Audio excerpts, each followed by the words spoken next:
नमस्कार मंडळी, तुम्हा सर्वांचं नवीन एका व्हिडिओमध्ये खूप खूप स्वागत आहे. आता तुम्ही म्हणाल मेथीमध्ये केळी घालून ही कुठली रेसिपी? पण ही रेसिपी ना एकदम नवीन आहे, आगळी वेगळी. चव तर तुम्ही विसरणारच नाही बरं का, आणि नक्कीच करून पाहणार एवढी मात्र मी गॅरंटी देऊन सांगते. आता ही रेसिपी काय असेल पाहण्यासाठी व्हिडिओ मात्र कुठे स्किप न करता शेवटपर्यंत बघा. चला तर वेळ न करता आजच्या व्हिडिओला सुरुवात करूया.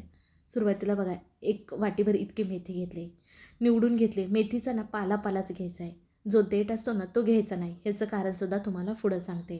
छान प्रकारे मेथी खुडून ना ह्या चाळणीवरती काढून घेतले. आता ही मेथी चांगली 2 ते 3 पाण्यातनं नळाखाली स्वच्छ अशी धुवून घ्यायची आहे बरं का. आपण चिरून घेणार आहोत, पण चिरल्यानंतर धुवायचे नाहीत, चिरण्याच्या अगोदरच धुवायचे. आता बघा, खाली एक ना भांडं ठेवले आणि वर अशी चाळण ठेवली, म्हणजे एक्स्ट्राचं पाणी निघून जाईल. आता जरा ही बाजूला ठेवूया चाळण, आणि मिक्सरच्या भांड्यामध्ये बघा काही लसणाच्या पाकळ्या घेतल्या, त्याचबरोबर 2 हिरवी मिरची, अर्धा चमच इतके जिरे, अर्धा चमच इतका ओवा घेतला आहे आणि मिक्सरला ना बारीक वाटून घेऊयात. पाणी घालायचं नाही बरं का. बघा, छान असा ठेचा इथं आपला तयार झाला. आता आपण हा बाजूला ठेवूयात. आता बघा, जी स्वच्छ धुवून अशी आपण मेथी चाळणीवरती बाजूला ठेवली होती ना, त्याच्यातलं पाणी निथळलेलं आहे. मग जमेल ती इतकी ना बारीक बारीक चिरून घ्यायची आहे बघा. तुम्हाला बघा, आत्तापर्यंत आपण कुठली रेसिपी करत आहोत हे नव्हतं सांगितलं. तर आज आपण ना मेथी केळीच्या ना पुऱ्या करत आहोत. अगदी चवीला इतक्या भारी लागतात ना, ह्याच्या अगोदर तुम्ही कधीच खाल्ल्या नसतील बरं का, इतक्या भारी चवीला लागतात. आता बघा, मेथी छान बारीक बारीक चिरून घेतली. आता इथं आपण मेथी आणि केळीच्या पुऱ्या करत आहोत. त्याच्यासाठी आपल्याला 2 केळी लागणार आहेत पिकलेली. ह्याच्यापेक्षा जास्त पिकलेली केळी असली ना तरीसुद्धा चालतील बरं का. आता इथं मध्यम आकाराची केळी आहेत, 2 घेतलीत. अगदी तुमच्याकडे मोठं केळं असेल ना तर 1 केळ घेतलात तरीसुद्धा चालेल, म्हणजे घेतलेल्या प्रमाणासाठी. आता जी केळी होती ना ती ह्याच्यावरची सालं काढून ना एका भांड्यामध्ये काढून घेतली, आणि ही केळी आपल्याला अशी कुस्करून घ्यायची आहेत, मॅश करून घ्यायची आहेत. अगदी मिक्सरला पेस्ट करून घेतला तरीसुद्धा चालेल, पण त्याची काहीच गरज नाही. ह्या आपला काटा चमचा असतो का नाही, त्याने लगेच अशी केळी मॅश होतात बघा. आता इथं व्हिडिओमध्ये तुम्हाला दिसतच असेल. पण ही केळी का नाही, ज्यावेळेस आपल्याला पीठ मळायला घ्यायचं आहे त्यावेळेसच कुस करायचे आहेत बरं का. अगोदर कुस करून वगैरे ठेवायचे नाहीत, नाहीतर ही केळी असल्यामुळे का नाही काळी पडतात. अगदी मोठे कण बिलकुलसुद्धा ठेवायचे नाहीत केळीचे बरं का. छान प्रकारे इथं बघा चमच्याच्या मदतीने मी कसं बारीक करून घेतलेलं आहे. अगदी केळीचा कण ना कण अगदी छान एकसारखा बारीक झाला आहे. आता आपल्याला ह्याच्यामध्ये जी बारीक चिरलेली मेथी होती का नाही ती संपूर्ण घालून घ्यायची आहे. त्याचबरोबर आता आपण जो ठेचा तयार केला का नाही तो संपूर्ण इथं घालूयात. तिखटाचं प्रमाण तुम्ही तुमच्या आवडीनुसार करू शकता, पण इथं जी मी मिरची वापरली ती बिलकुलसुद्धा तिखट नव्हती बघा, पोपटीवाली वापरली. अगदी तुम्ही काळी मिरची वापरलात ती खूप तिखट असते, पण आपल्याला ना तिखटपणा कमीच ठेवायचं बरं का. आता इथं घेतलेलं आहे 1 कप इतकं गव्हाचं पीठ, त्याचबरोबर पाव कप इतकं बेसनचं पीठ आणि पाव कप इतकं तांदळाचं पीठ घेणार आहे. आता आपण ही पुरी करत आहोत का नाही, मग गव्हाच्या पिठाचा वापर करणार आहोत. शिवाय बेसन पीठ वापरल्यामुळे खुसखुशीत पुरी होते. तांदळाचं पीठ वापरल्यामुळे का नाही पुरी ही आपली बराच वेळ क्रिस्पी राहते, शिवाय जास्त तेलकटसुद्धा होत नाही. किंवा पाव कप बारीक रवा वापरला तरीसुद्धा चालेल. आणि तुम्हाला ह्यातली कुठलीच पीठं जर वापरायची नसतील तर जर तुमच्याकडे भाजणीचं पीठ असेल कोकणी वड्यांचं ते वापरलं तरीसुद्धा चालेल. आता इथं ह्याच्यामध्ये चवीनुसार अर्धा चमच इतकं मीठ वापरलेलं आहे आणि पाव चमच इतकी हळद वापरले. बस इतकेच वापरलेलं आहे.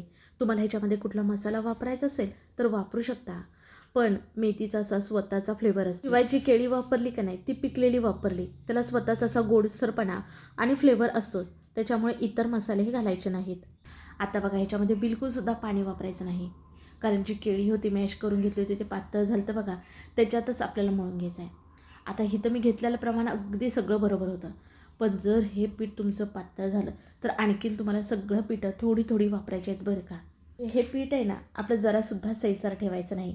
पुरी करण्यासाठी पीठ कसं असावं, घट्ट असावं. कुठलीही पुरी असू दे, पीठ हे घट्ट ठेवायचं, म्हणजे पुरी छान खुसखुशीत फुलणाऱ्या होतात.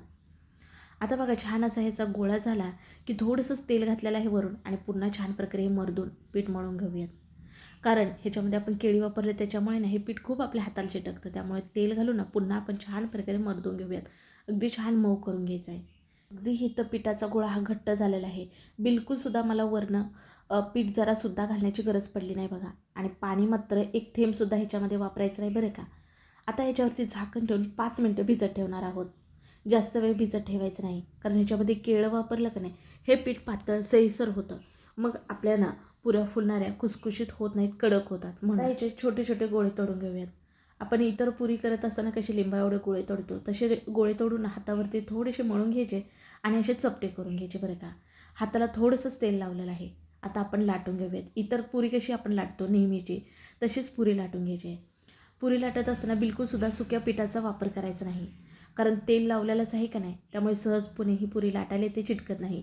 जर तुमची चिटकते असं वाटलं तर थोडंसं तेल लावलात तरीसुद्धा चालेल. आता ही पुरी का नाही पातळ जास्त लाटायची नाही, फुगत नाही, कडक होते. जर अशी जाडच ठेवायची आहे. ह्याच्या अगोदर बघा मी केळीची पुरी दाखवली. आज आपण केळी मेथीची पुरी करत आहोत.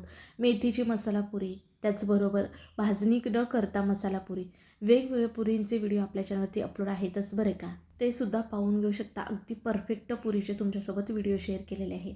आता बघा इथं मी काही थोड्या पुऱ्या लाटून घेतल्या. आता आपण तळून घेणार आहोत. तर गॅसवरती बघा तेल अगोदरच गरम करायला ठेवलं होतं.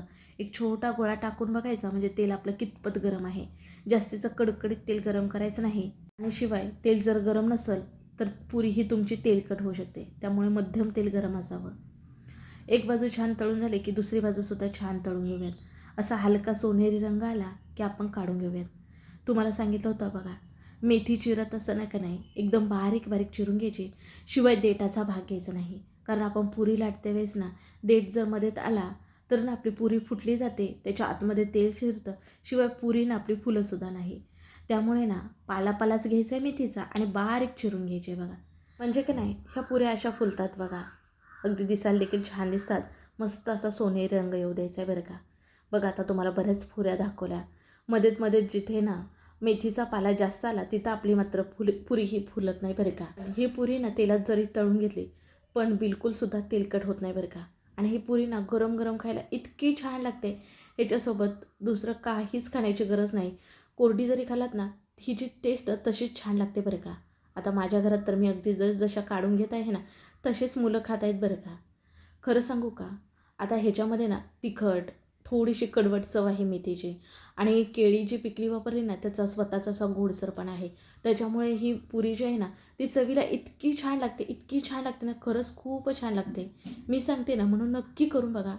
अगदी ह्या पुऱ्या ना आठवड्याभर खराब होत नाहीत बरं का. म्हणजे ह्या पुरी ना तुम्ही प्रवासातसुद्धा बिनधास्तपणे घेऊन जाऊ शकता. अगदी चवीला खूप छान लागतात बरं का.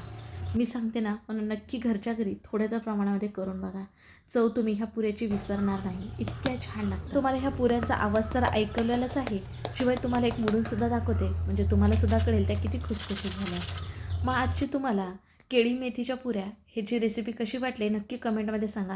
व्हिडिओ जरासुद्धा आवडला तर पटकन एक लाईक ठोका. व्हिडिओ शेअर करा तुमच्या मित्र मैत्रिणी परिवारामध्ये, म्हणजे ते सुद्धा करून पाहतील. हो, असेच नवनवीन व्हिडिओ पाहायला आवडतील का नाही, पटकन आपल्या चॅनलला सबस्क्राईब करा. आणि इतर पुऱ्यांचे जे व्हिडिओ आहेत ना त्यांची लिंक मी डिस्क्रिप्शन बॉक्समध्ये देईलच. आता पुरीचा आवाज ऐकला ह्याच्यावरनं समजलंच असेल किती खुसखुशीत झाले. चला मग पुन्हा भेटू अशा नवीन एका रेसिपीमध्ये. तोपर्यंत बाय.